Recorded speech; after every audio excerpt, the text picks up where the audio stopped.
Today I wanted to talk to you about the placebo effect.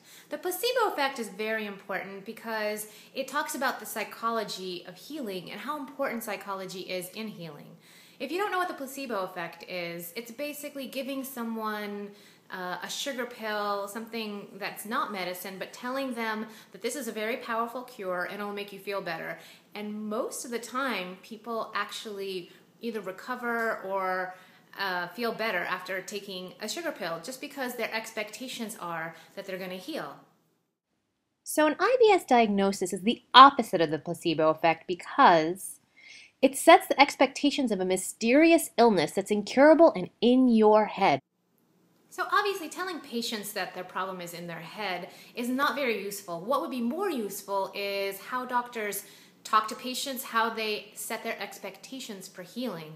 In fact, my suggestion is changing the name Irritable Bowel Syndrome to something much friendlier because, frankly, it sounds really scary.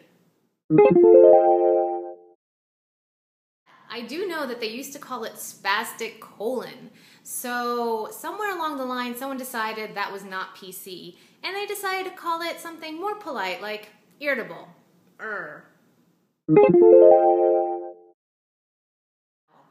The word bowel in your diagnosis actually makes it seem like there's something wrong with your bowels, that tension's on the bowels, your bowels are defective, you have a bowel disease. Well, that's misleading. Usually the bowel issues are a symptom of an imbalance in the body and not the problem themselves.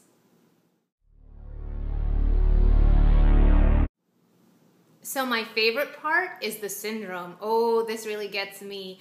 Why they needed to call it a syndrome, I don't know. It causes way too much drama. It just sounds really bad, really serious, and something you don't want to have.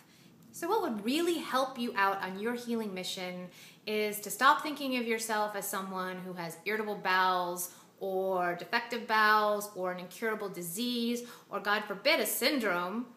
You're just someone who is trying to figure out what threw your body out of balance and how to get it back into balance. So if you still want to refer to your diagnosis as IBS, you can still call it that. People will know what you're talking about. But in your head, instead of thinking that you have irritable bowel syndrome, start thinking that you have imbalanced body symptom.